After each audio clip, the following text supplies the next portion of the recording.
Katil İsrail! Katil İsrail!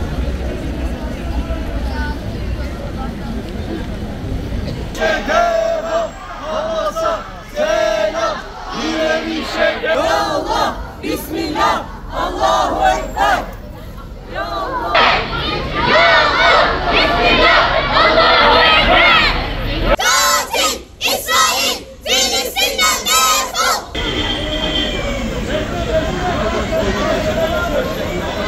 Hamas'a selam, direnişe devam. Bismillah! Allahu Ekber! Ya Allah! Bismillah!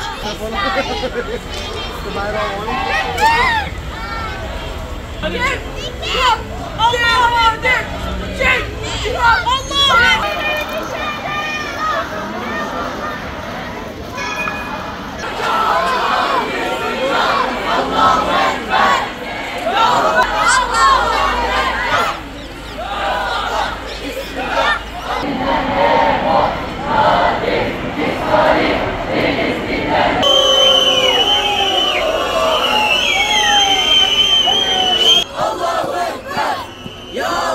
Bismillah, Allahu Ekber. Katil, katil, katil, katil, katil.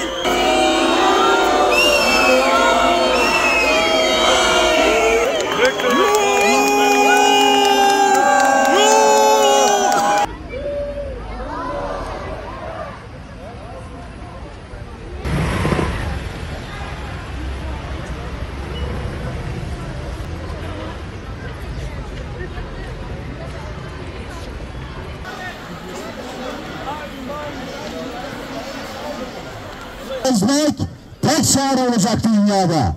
Bundan sonra Rabbim ne berelerimiz cennettedir inşallah. Ve biz onlara ölü demeyiz asla. Mücahitlere selam olsun Hamas'ın yiğit erlerine. Selam, Hamas'a selam, direnişe devam, direnişe devam. Hamas'a Euzubillahimineşşeytan. Kampanyalar yapalım, insanlar ümitirler, gençler yeniden alışveriş yapar. Müslüman...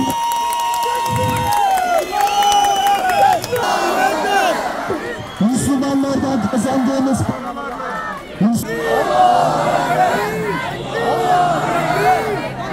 Haydi! Selamünaleyküm ve rahmetullah.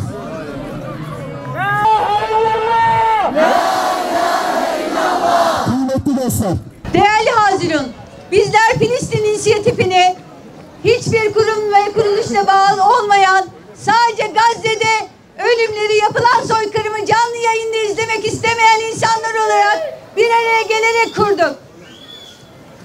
Rahman ve Rahim olan Allah'ın adıyla bütün dünyanın detaylarını ekranlardan izledikleri savaşın kalbinden sesleniyorum. Yani çocukların kalbinden. Salat ve selam mücahit peygamberimize olsun ve onun ailesine, ashabına ve ondan sonra onun yolunda cihad edenlere olsun. Ey ümmetimizin kadınları, ey Müslümanlar, ey insanlar! Kudüs ve Mescid-i Aksa'nın özgürleştirilmesine hevesli gruplar! Ey özgürlük, adaletsizlik ve zulme son vermek isteyen dünyanın özgür insanları! Allah'ın selamı, rahmeti ve bereketi üzerinize olsun. Amin. Tarihimizin en kanlı, en acılı, en hüzünlü günlerini yaşıyoruz. Emzikteki bebekleri bile katletmekten kesinlikle imtina etmeyen zalimlerin zalime bir düşmanla karşı karşıyayız. Çalışmıyor mu? Ama bir o kadar da zafere yakınız. Ümmetin sessizliğine, çıkan küçük seslere ve dünyanın şaşkın bakışları altında bir halk bir yandan cennete akıyor, bir yandan da zafere koşuyor. 7 Cumartesi 2023'te dünya Filistinli direnişçilerin kendi topraklarını geri alabilmek için İsrail'e karşı başlattığı büyük bir direnişe uyandı. Kimse olanlara inanamıyordu. Çünkü dünyaya göre İsrail çok büyüktü. Her şeyi görür, her şeyi duyardı. İsrail'e haşa bir tanrı gücü atfeden dünya, kağıttan kaplanın nasıl yırtıldığına o gün şahit oldu. O gün milyonlarca kişi sanki Filistinli direnişçiler durup dururken bir hata geçirmiş gibi konuştular. Sanki her şey birdenbire olmuştu. İsrail işgalci değildi, İsrail katil değildi de Filistinliler bir sabah uyanıp İsrail'e karşı bir şeyler yapmaya karar vermişti. Dünya ne kadar da sardı. Çünkü yıllardır abluk altında türlü zorlukları yaşamaya çalışan insanların seslerini duymamıştı. Dünya ne kadar da kördü. Yıllardır kendi topraklarından sürgün edilmeye çalışan insanların neler çektiğini görmüyordu. Katliamlarına türlü manalar öldüren İsrail tek kelimeyle bir çocuk katilidir. Bir terör devletidir. Sadece 7 Ekim'den bu yana 6.000'e yakın çocuğumuzun katilidir. İsrail sadece 7 Ekim'den bu yana 6.000'e yakın çocuğumuzun katilidir. Ondan önce de 14 yaşındaki Muhammed Udeyri Deryasi köyünde benzin içirerek diri diri yakmıştı da biz yine susmuştuk. Muhammed Duru'yu babasının kucağında tüm dünyanın gözü önünde şehit etmişti de biz yine çok sinirlenmemiştik. 13 yaşındayken tutuklanan ve yıllardır yapılan işkenceler yüzünden akıl sağlığını kaybetmeye başlayan Ahmet Manastran beni bu zalimlerin elinden kurtarın diye haykırdığında yine çok meşguldük, duyamadık. Ama şimdi o kadar da olmaz dediğiniz her şey oldu. Gökyüzünden bıraktıkları bombalarla çocuklarımızı parçaladılar. Bıraktıkları kimyasal silahlarla çocuklarımızı yaktılar. Anne babaları evlatsız, Gazze'li çocukları annesiz babasız bıraktılar. Şimdi her gün önümüze düşen videolarda enkazdan taşan bir bebek eli veya annesinin karnından alınan ceninlere şahitlik ediyoruz. Doğum belgesi çıkmamıştı Şeyma'nın. Çünkü doğalı birkaç saat olmuştu. Ve doğum belgesi olmadan ölüm belgesi verilen ilk bebek Gazze'de doğdu. 1 yaşın altında yüzlerce bebek annesinin sütünü bıraktı. Cennete gitti. Gazze'li Esma da katledildi. Ahmet de, Mecit de katledildi. Amine de, Yasin de katledildi. Ali de. Biz Filistin inisiyatifi olarak artık Gazze'li çocukların canlı yayınlarda katledilmesini istemiyoruz.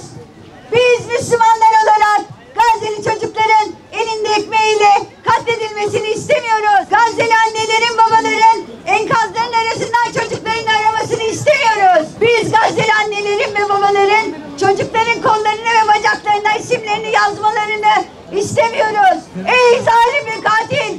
İşgalci İsrail! Artık kanlı ellerini çocuklarımızın üzerinden çek. Ölüm taşıyan uçaklarını çocuklarımızın üzerinden uzaklaştır ve git. Ve bir daha gelme. Ey değerli Gazze'li anneler! Sizin çocuklarınız bizim çocuklarımız. Sizin çocuklarınızın bizim çocuklarımızdan hiçbir farkı yok. Direnişe devam, Hamas'a selam. Direnişe devam, Hamas'a selam. Direnişe devam, Hamas'a selam. Direnişe devam. Ey Müslümanlar! Son olarak şunu söylememe izin verin. Gazze'de şehit olan her çocuğun cenaze evi bizim evimizdir, yüreğimizdir. Bu kadar şehit cenazemiz varken lütfen bu hayatı normal bir şekilde yaşamayın. Yaşananları unutmayın, unutturmayın.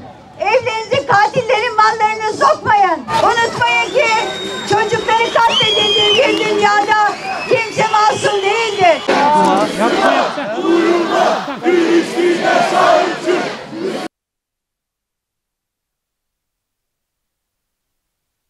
Hamas'a selam, direnişe devam.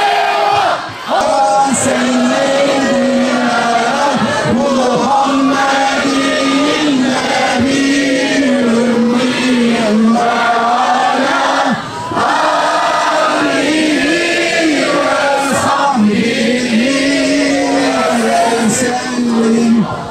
Elhamdülillahi Rabbil alemin. والصلاة والسلام على رسولنا محمد وعلى آله وصحبه أجمعين. واغف عنا يا كريم. واغف عنا يا رحيم. واغفر لنا ذنوبنا بفضلك وجودك وكرمك يا أكرم الأكرمين وبرحمتك يا أرحم الراحمين. Allahümme zeyyinna bi zinetil Kur'an. Amin.